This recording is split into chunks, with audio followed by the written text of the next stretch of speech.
É verdade, com certeza. O Dante até estava falando que saiu o prêmio, Dante. Mojimirim.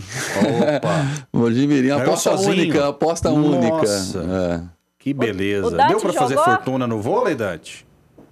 Tive muita saúde, graças a Deus.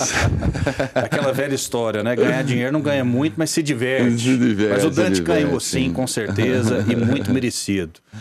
Frederico Rodrigues, da Frente Conservadora, ele que é escritor e um fenômeno aí das redes sociais. Frederico, eu acho que hoje ninguém fala da questão da vacina. Já é uma questão superada, na sua opinião? O Brasil chega num ponto de uma certa tranquilidade no que diz respeito a esse quesito. Toda semana, praticamente todos os dias, a gente noticia que chegada de vacinas ao estado de Goiás. O governo federal, apesar de muitas críticas, na sua opinião, trabalhou bem nesse quesito vacinação? Opa, vamos lá, Rafael. Acho que de uma certa forma está superado, sim. É claro que, obviamente, as pessoas que vivem de fazer críticas, né, e críticas, na maior parte das vezes, infundadas, utilizadas somente para o ataque, não para melhora, vão achar que não está. Mas hoje em dia a gente já tem um superávit muito grande entre o número de vacinas que é distribuída e o número de vacinas que são aplicadas efetivamente, né? A gente vê que em Goiás aqui, felizmente, tem se mantido dentro da média. Se eu não me engano, são em torno de 15, 17 dias aqui que Goiás está conseguindo se manter. Então, estamos fazendo um bom trabalho aqui. Tem alguns outros estados que é maior, outros menores, esse prazo entre a chegada da vacina e a aplicação. Mas a verdade é que, no geral, o Brasil tem feito um trabalho muito bom. Não só isso, nós temos uma variedade muito grande de vacinas, né? Parece que agora, se eu não me engano, a maioria aplicada já está sendo a da Pfizer, né? Muita gente criticou em relação da Sinovac, né, a Coronavac, porque alguns países europeus não estavam aceitando quem estava vacinando com ela, mas hoje em dia a maioria das vacinas aplicadas aqui já passa a ser a da Pfizer, então facilita essa aceitação aí por parte da população também. Eu acho que no quesito de aplicação a gente está muito bem e eu só começo a ficar preocupado porque eu vejo que há uma certa movimentação para fazer essa obrigatoriedade, já estão tentando criar aquele passaporte vacinal. Isso aí é algo que já me deixa extremamente preocupado, porque a gente já pode descambar para o rumo do autoritarismo aí. Quem acompanha as notícias internacionais viu que ontem, se eu não me engano, 5 ou 6 companhias aéreas dos Estados Unidos disseram que não vão obrigar seus funcionários a se vacinar, né? Depois que a United Airlines disse que iria obrigar. Então, infelizmente, a gente está caminhando agora para essa guerra de narrativas, para esse confronto de narrativas, e eu acho que no final das contas isso não beneficia a saúde de forma alguma. Quando você passa a tornar algo impositivo, quando você passa a fazer aquela imposição, tornar algo obrigatório sem dar uma opção para a pessoa, para o cidadão, você está indo para o autoritarismo e mostra que a preocupação sanitária está ficando em segundo lugar. E aí, Dante, você já se vacinou? Já.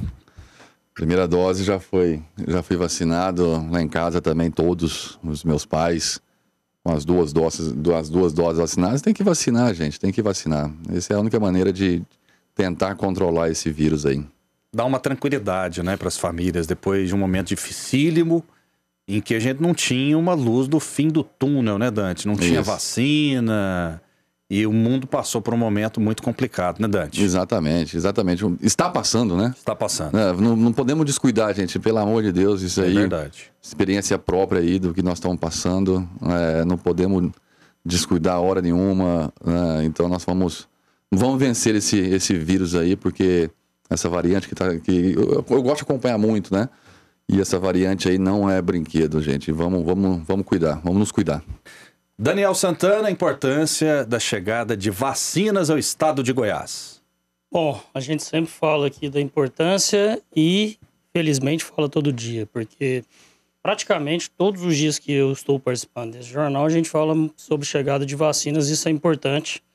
Afinal de contas, para as pessoas se vacinarem, é necessário que as vacinas cheguem e que, principalmente, o poder público possa rapidamente aplicar essas vacinas e também relatar aos órgãos controladores a aplicação dessas vacinas também é algo que eu tenho falado muito. Muitas vezes as prefeituras do interior recebem as vacinas, vacinam, demoram um tempo para atualizar o cadastro de vacinação, isso acaba atrapalhando o trabalho da Secretaria Estadual de Saúde na mobilização, no planejamento para fazer a vacinação de todo mundo. A ideia, o planejamento do governador é até outubro conseguir vacinar toda a população adulta, pelo menos com a primeira dose. A gente tem caminhado bem para isso. E acredito que com as vacinas chegando como estão, isso acontecerá de maneira tranquila. Também já me vacinei, a primeira dose, estou aguardando a segunda dose agora. E com relação ao que o Frederico falou, Rafael, apesar de eu achar que ninguém é obrigado a inocular nenhum tipo de substância no seu corpo, seja experimental ou não, acho que isso é uma coisa meio que óbvia, não acredito que ninguém discorde.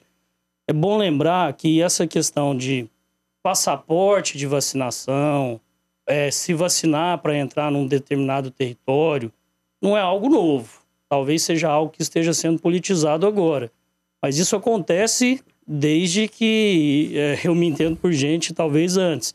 Por exemplo, para você viajar para a África do Sul, é necessário você ter a vacina da febre amarela, senão você não pode vacinar para a África do Sul.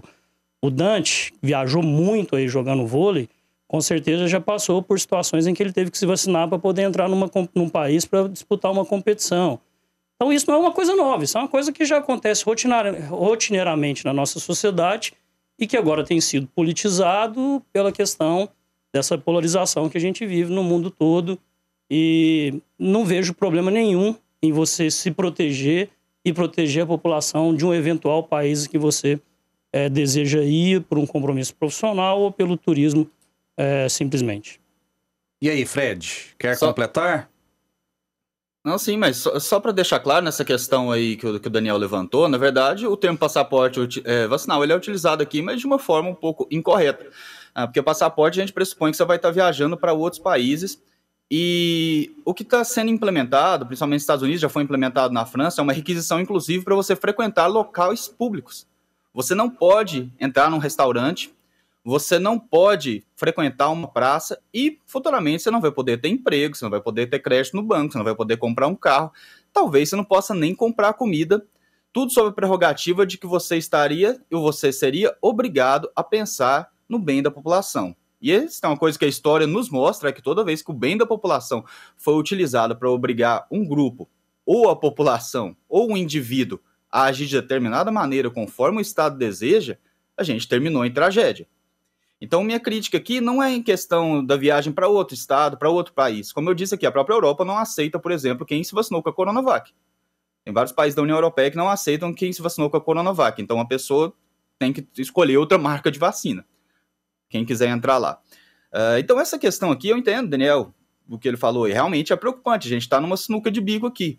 Porque a gente quer, sim, que a doença seja erradicada, ou pelo menos controlada, mas, ao mesmo tempo, a gente não pode se dar o luxo de invadir esses direitos fundamentais do cidadão, que é justamente a liberdade. Porque todas as vezes que esse direito foi invadido no passado, e principalmente agora, como a gente está vendo, não sei se vocês viram as imagens na França, mas os policiais estão literalmente parando as pessoas na rua e pedindo, cadê seu comprovante? Você está vacinado? Você não está vacinado, volta para casa. Efetivamente, o que você consegue com isso, no final das contas, é criar classes de cidadãos. Então você vai começar a dividir seus cidadãos em classes, em castas, criando cidadãos de segunda classe, aqueles que estão qualificados a frequentar um ambiente público, aqueles que não estão, né? Então, se a vacina é eficaz, como a gente espera que ela seja, não há necessidade de fazer isso. E eu tenho a impressão de que você fazendo isso, você vai criar justamente o efeito oposto. Você vai fazer com que o cidadão sinta o medo de ser vacinado. Olha, essa vacina é tão boa que eu estou tendo que ser obrigado a me vacinar. Eu acho que não passa por aí o caminho do convencimento. Eu acho que seria muito mais eficaz fazer como o governo federal está fazendo, o governo estadual está fazendo. Faz uma abordagem amigável. Porque, no fim das contas, está todo mundo junto nessa. E você impedir um cidadão de viver a vida, porque ele não tomou a vacina, seja qual for o motivo, e como a gente bem sabe, são todas vacinas aprovadas em caráter emergencial. Se ele não tomou vacina, seja qual for o motivo, o que você vai criar é animosidade na sociedade, no mínimo, para dizer o mínimo.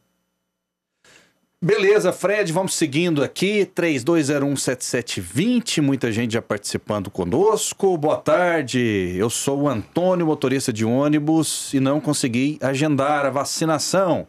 Já tenho 42 anos, como posso me vacinar? Tem que entrar no aplicativo, talvez você seja de Goiânia, né, no aplicativo da Prefeitura de Goiânia, ou de Aparecida, ou de Trindade, ou de Anápolis, esse é o caminho. e tem também alguns drive-thrus, né, como no Passeio das Águas, em que não necessita de agendamento. Este é o caminho, a gente pede para as autoridades aí dos municípios para que facilite a vida do cidadão. É muito importante que todo mundo que queira se vacine. 32017720, daqui a pouco a gente registra mais participações. Vamos lá, vou chamar mais uma vez a Eva Taut, que traz mais um assunto em destaque.